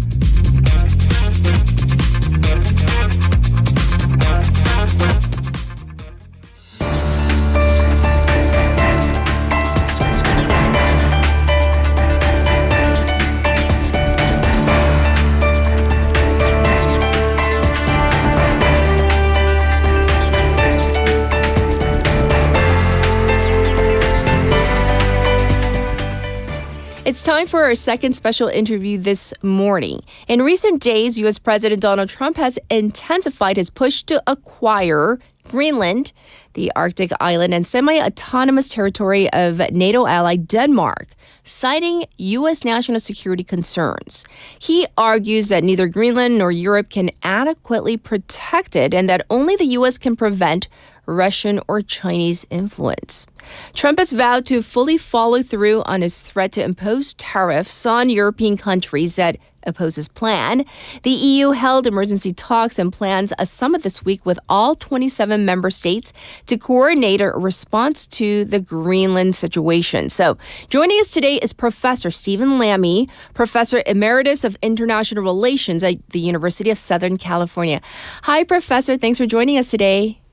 Hello, how are you doing? I'm doing great. So it's great to have you on. This story has been building and growing, and even here in Busan, South Korea, we've been following this story. And some people might think, Greenland, that's so out of the blue, feels very kind of remote, far away. Why does Greenland matter so much strategically to the United States? Well, it's a great question, and it means a lot. It's been part of the United States security plan really since World War II, where we actually took over and protected both Greenland and Iceland after the Nazis occupied Denmark, since Denmark was the protecting country at that particular time. We had about 17 bases in Greenland for a variety of reasons, some with military installations, some with weather, et cetera, which was important for the bombing runs to Germany and to Europe. In that particular time. Once the war was over, we tried to buy it. In 1946, we tried to buy the island. They said no. There were previous times we tried to buy it as well, but they said no at that time. But we set an agreement in 1951, which gives the United States the ability to build military installations to protect our interests in the region. So there already is essentially a treaty which would allow the United States we have one base there, which is a space base, but we could add more if we needed it. And the Trump argument, if I may, the Trump argument in terms of it's a major security concern is really fallacious, because Denmark is a member of NATO. Canada, which is right next door, is a member of NATO. So is Iceland. And the NATO countries are well prepared to respond to any sort of security challenge. Plus, the statement that he makes that the place is teeming with Chinese and Russian ships and war vessels, et cetera, is totally false. If he was concerned about that, he would be spending time off the coast of Alaska, where both the Chinese and the Russians have had military exercises. And he would also be spending time in European Arctic, where the Russians are doing a lot of activities aimed at putting pressure on places in European Arctic regions. Well, I remember from the get-go, in the beginning, people thought, oh, these are kind of maybe off-the-cuff remarks. And then it became more serious. And then people started realizing, oh, he's really serious about this. So how did this issue turn into this bigger conflict between not just the U.S. and Denmark and Greenland, but now it's kind of like the U.S. versus Europe? Well, this started in 2019. In his first term, he sent Secretary of State Mike Pompeo to an Arctic conference meeting, and he said, China considers itself a near Arctic state, and that is impossible, and we need to focus on Russia and China. But it became a big issue because we have to be frank about this. The Trump administration, Trump in particular, has a disdain for NATO. He doesn't appreciate NATO and really would probably want it to go away. He is not a multilateralist. He is not at all involved in collective actions. He's a unilateralist in this particular sense. And then in 2025, we have the national security document strategy, which comes out. And it identifies the idea of spheres of influence. Right. That the great power should have spheres of influence. And this is where we hear the new phrase called the Dunroe Doctrine, which essentially is in keeping outside powers out of the Western Hemisphere. And that's why I think, and I'm not the only one, but there are other views, but I think this is all about getting exclusive access to the rare earth minerals and also to essentially keeping China out of the Western Hemisphere. Yes. And that is the primary goals here. So it seems that President Trump, he is fully committed to imposing additional tariffs. So what kind of pressure does this put on NATO and, of course, this long-standing alliance that's been had between the U.S. and Europe at this point? Well, first of all, if he were to take Greenland by force in a coercive manner, it probably means the end of NATO.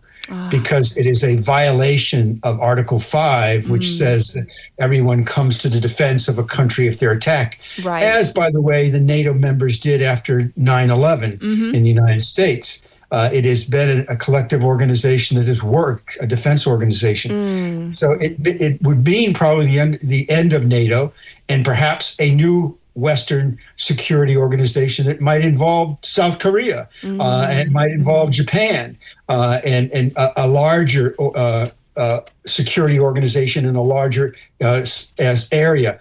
The other thing is on the idea of tariffs. The tariff, you're going to start a trade war.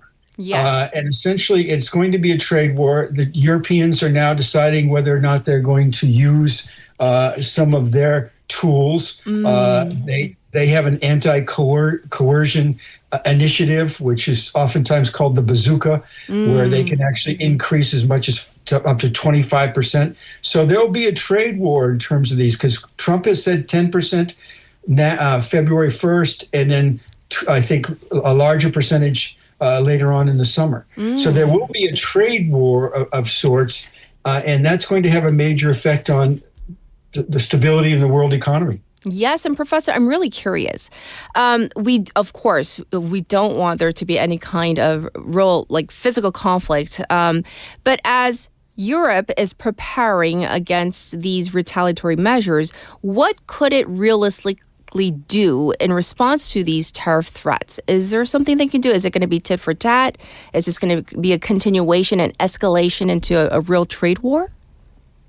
It'll be a trade war. I don't think there will be any physical war. I mean, I do not think the two forces will come to blows on Greenland's surface. I think basically it'll be essentially a series of moves by the European Union to ostracize the United States and in some sense to sanction the United States, not in the sense of formal sanctions, but to make sure the United States realizes that this is a violation of both international law and undermines global institutions.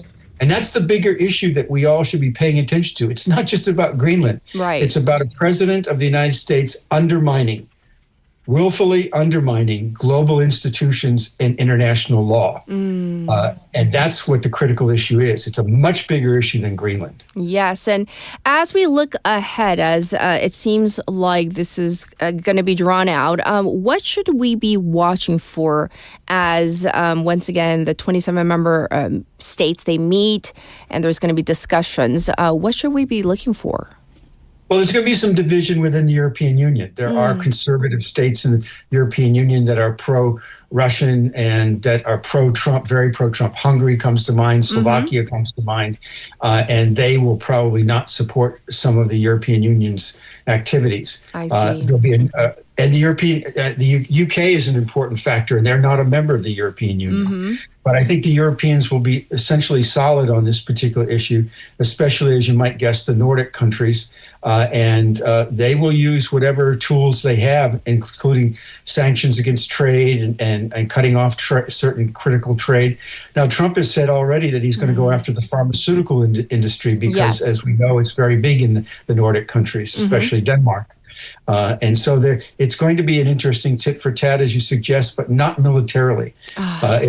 It'll be a trade issue, and it seems that it's going to be a significant battle between both sides on this issue. But the Europeans are in the right in terms of they respecting sovereignty and independence of Greenland and also of Denmark. And Trump is basically saying that doesn't matter to me.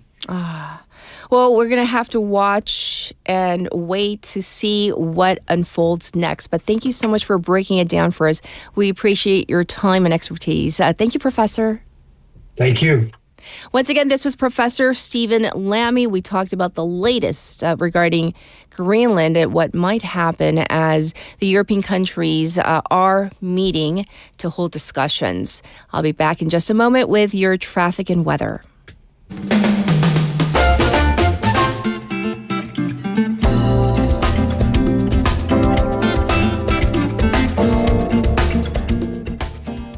It is now time for your updated traffic report. There is an accident to report on Mangyanglo from Gudok Stadium to Seodaesin intersection. This is a two-car collision right before the intersection.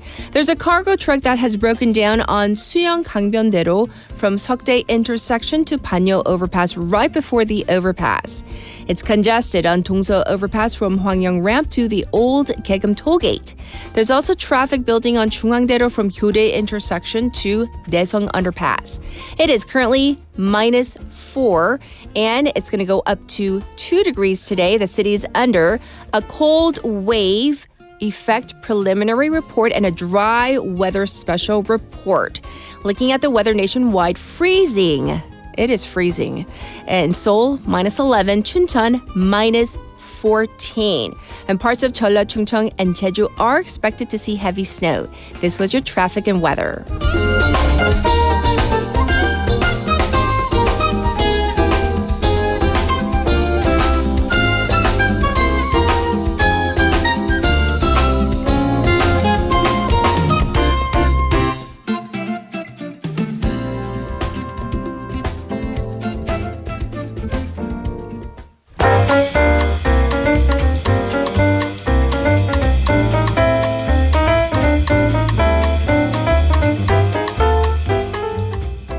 It's time for Wagga Wagga tea time. Everybody, are you wearing your Argyle? Yeah, Team Argyle. With your pinky Every time up.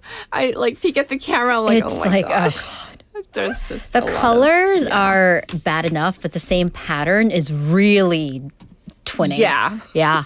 Yeah. Yeah. Anywho, yeah. Okay, we're going to jump into our first story. There was a huge accident on an escalator at a shopping mall in Yangsan last year. So let's get into it. And this is a safety issue. Right. So the accident happened last year, but there's been a follow-up report by KBS, which is why I'm bringing it now. But the accident itself, this happened in July of last year. A family was on an escalator at this big shopping mall heading up to the movie theater. The 12-year-old boy, he stuck his head out over the handrail to look down, but his head got stuck between the escalator's handrail, and then there was like this clear structure over that, shopping malls and department stores often do. So the family said during this time they didn't see anyone around them, so they couldn't ask anybody to stop the escalator or call for help. Okay. All they could do was to hold on to the child to make sure he didn't fall down. As a result, this child sustained massive injuries, including a broken bone on his face and 2 cuts, 13 and 15 centimeters each. That's it's such a terrible story. But there were apparently safety issues with said escalator. Right, because under safety regulations involving escalators, there must be safety features made of this soft material that works as a block between the handrail and said structures. Okay. This is to prevent exactly what wound up happening. But the escalator in question, it used to have that soft protective material. It fell off, and instead the holder, the fixture that used to hold that material in place was left behind, which without the soft covering, that's just another sharp-edged structure that's there. So the Interior Ministry's investigation committee confirmed that the safety feature had been removed for whatever reason for at least a month prior to the accident. And how did this large shopping mall manage to miss this for over a month. Well, here's another problem. Yes, the shopping mall seems to have been partially responsible, but then there are also inspectors that come in and look at this. Another problem, the escalator maintenance company had given this particular escalator an A on the safety feature. Why? Because they never looked at it. When the authorities again checked over the CCTV footage, no one from the company ever came to inspect it on the day that they said they did. Wow, how do you get an A on your report card without but you didn't show taking up? the test? Right. Yeah. So the accident committee with the Interior Ministry said that while the victim, yes, he did stick his head out, but had there been safety features, it would have prevented at least the injuries to this extent. Right. So there's an investigation underway by the prosecution for professional negligence. And by the way, I'm just saying, like, kids are kids. They could have foreseen this. This is something that is foreseeable, that a kid may stick his or her head out. That's why the regulations are there. Exactly. Yeah. All right, let's move on and talk about how the rest of the world feels about. How do you feel about it, South Korea? Good. Okay.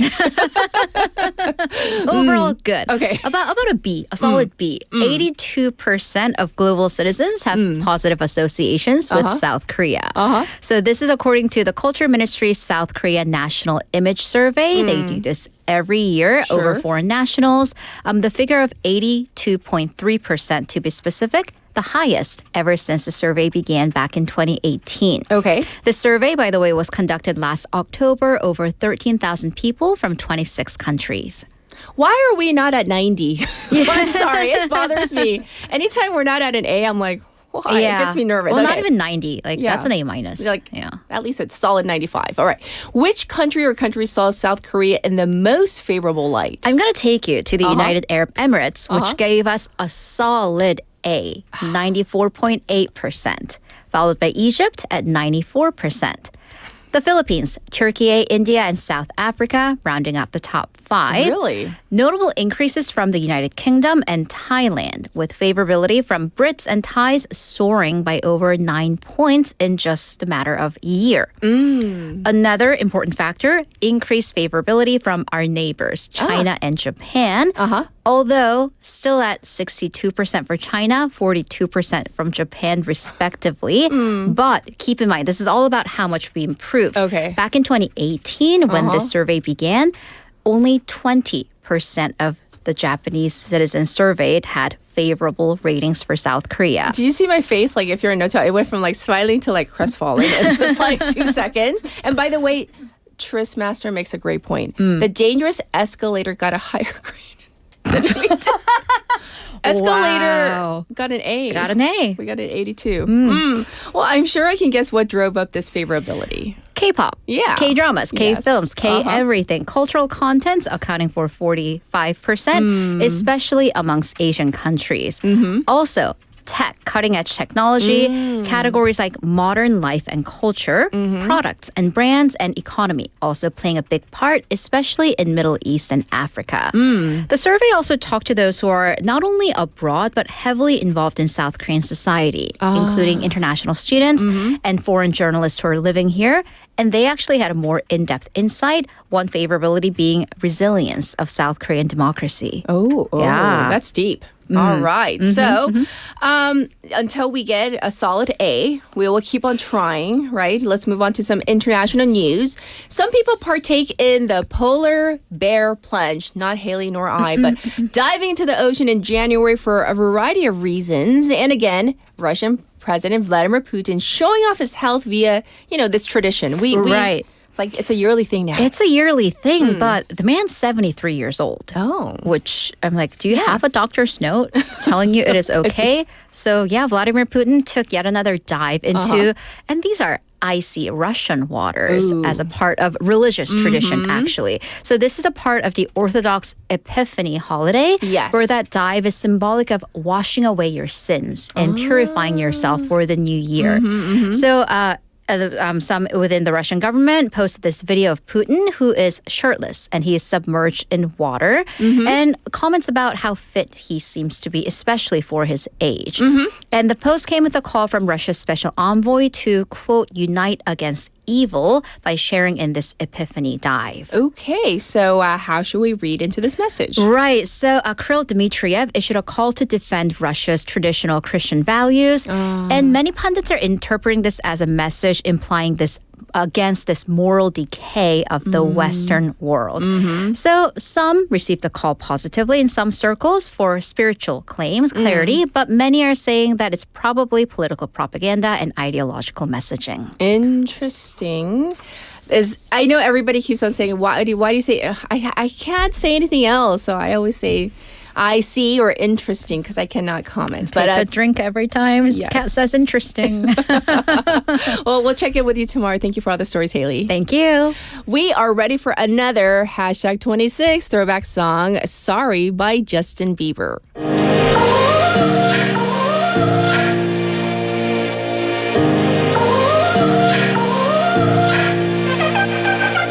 You gotta go and get angry at all of my honesty.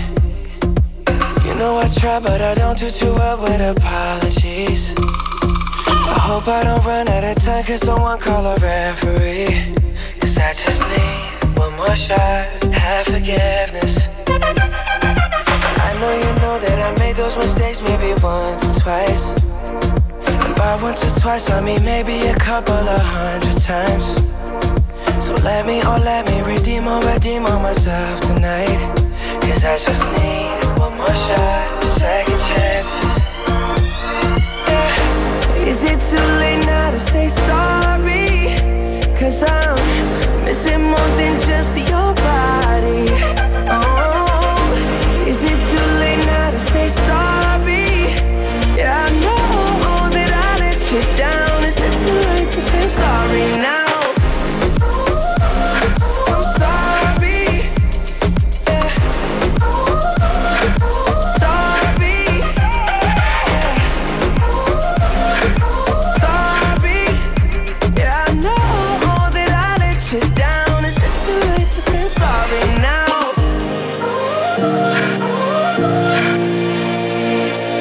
Take every single piece of the blame if you want me to.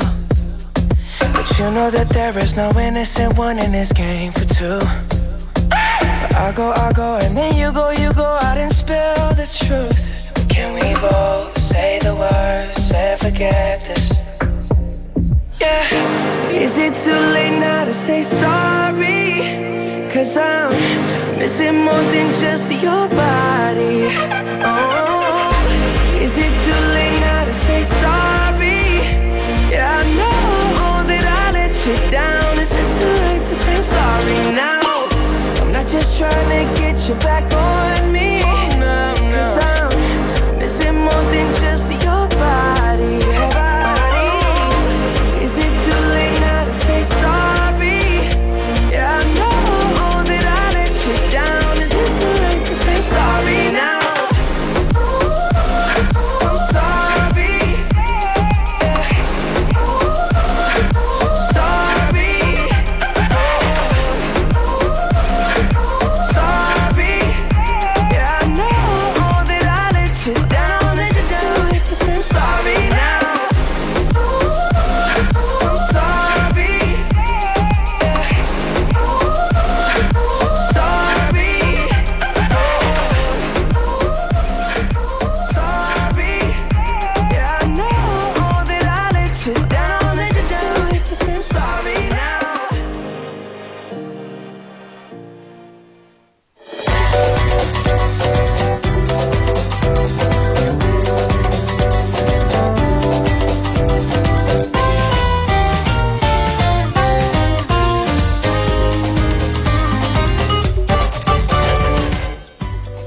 It's time for Work in Progress. We have Jennifer here. Let's say hi first. Hello. Good morning. How are you surviving the cold? It's freezing. I have a runny nose and it's really annoying. I have a confession. I did something so silly yesterday.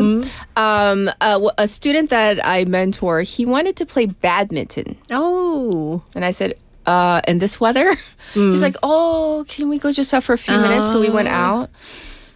And then You started regret a running it? nose. I regret it already. But it was a good 20 minutes. It was really fun. Because I have like allergic rhinitis. And it makes it worse, this kind of temperature change. Right, that's true. All right, we're going to dive into work in progress. Let's do that. Yeah. I mean, these days I sometimes hear people say like being at the same company for a long time means you've stopped growing. But at the same time, I see more and more people choosing to stay, but rather quietly. And they're not disengaged. They're not quitting either.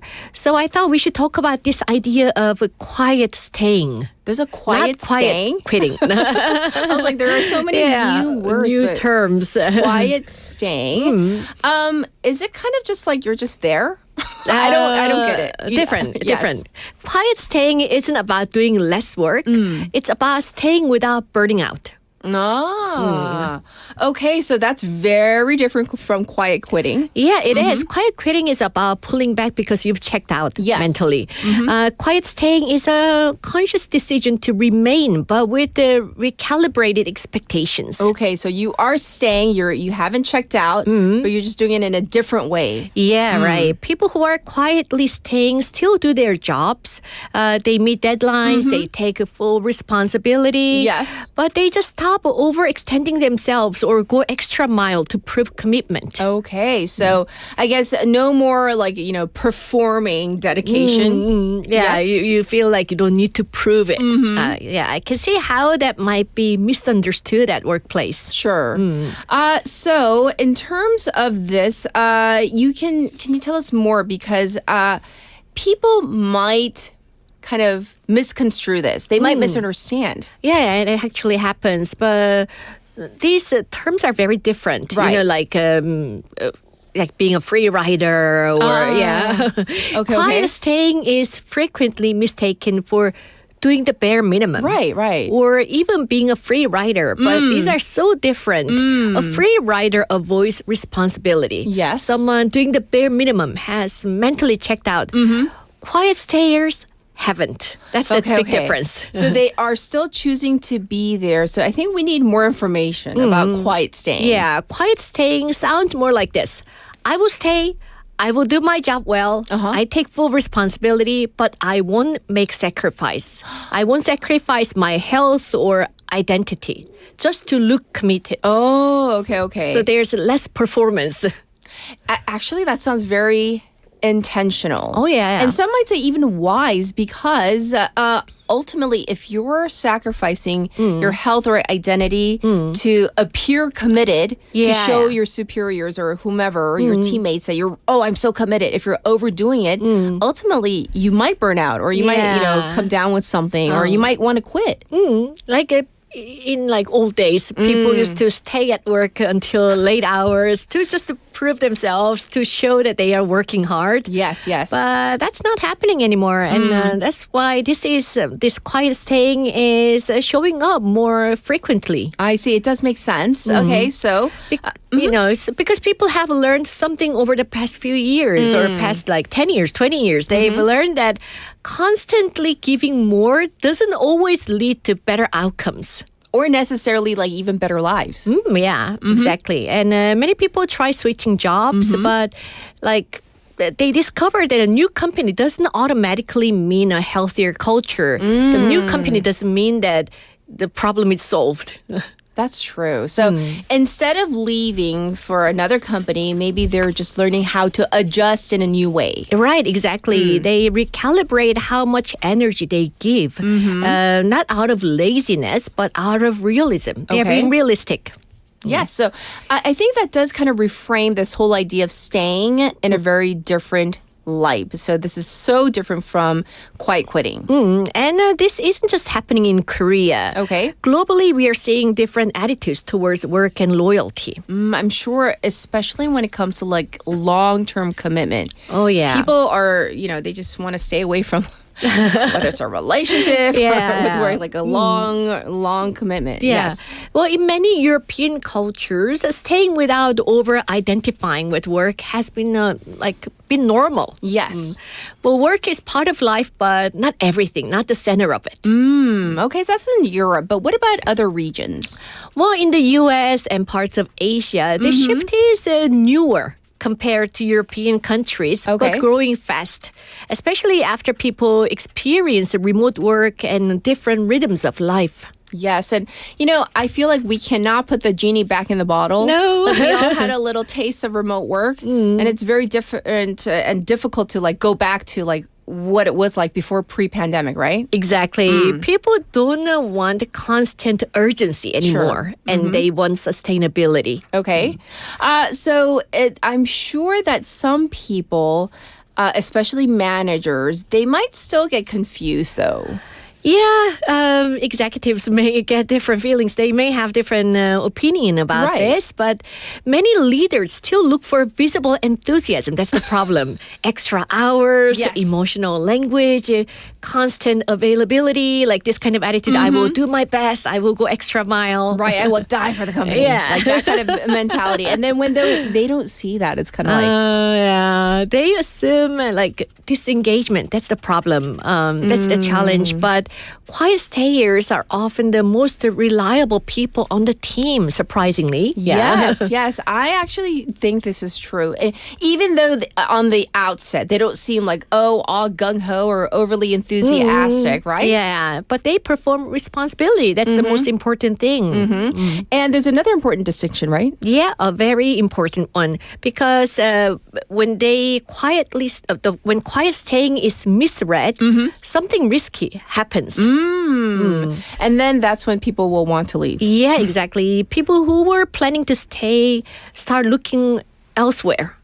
Quietly for real. Okay. Because they feel like they are not treated right. They are misunderstood. Maybe like they're being punished, kind of? Yeah, they for feel having like, a work-life balance? They feel like their work is not really appreciated. Yeah, or punished for like being balanced. Right. When sustainability is treated as a lack of commitment, trust erodes. Yes. And what does this mean for organizations, though?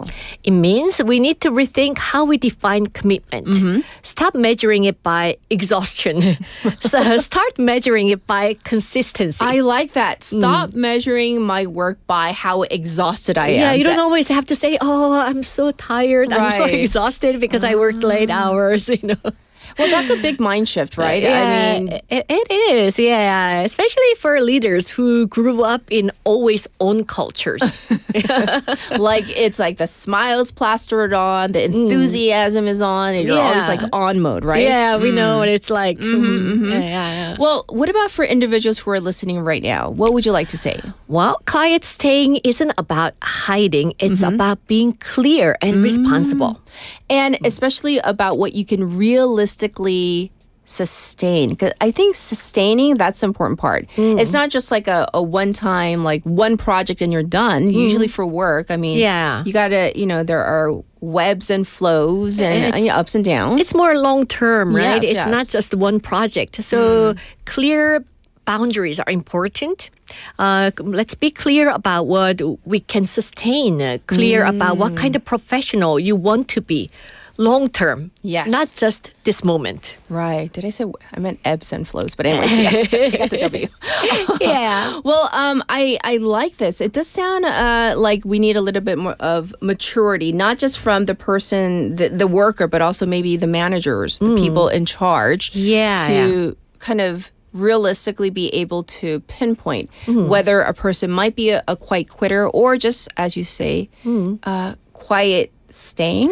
Quiet staying. I feel like quiet staying is what happens when people stop confusing self-sacrifice with loyalty. Yes. So, staying doesn't mean settling. So, yeah, it means choosing longevity over intensity. I like that. And as one very smart person pointed out, 오래 일한다고 일을 잘하는 거는 아니에요.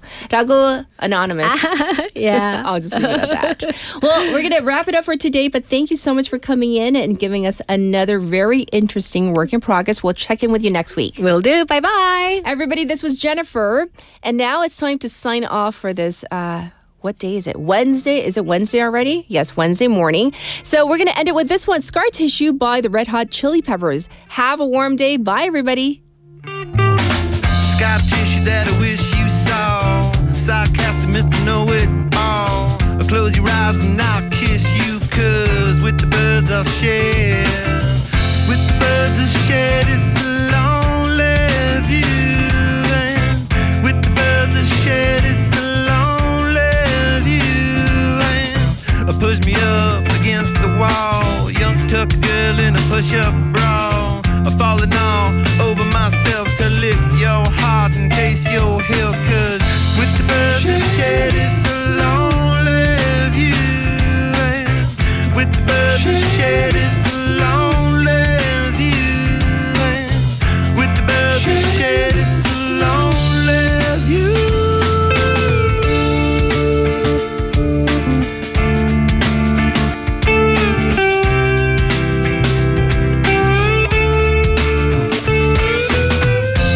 Lost in a bathroom stall, a southern girl with a scarlet draw. A wave goodbye to Ma and Pa, 'cause with the birds I share, with the birds I share this lonely view. And with the birds I share this lonely view. Soft spoken with a broken jaw, step outside but not to brawl. And autumn sweet with call it fall, I'll make it to the moon if I have to crawl. And with the birds I share this lonely view. And with the birds I share this lonely view. And with the birds I share this lonely view.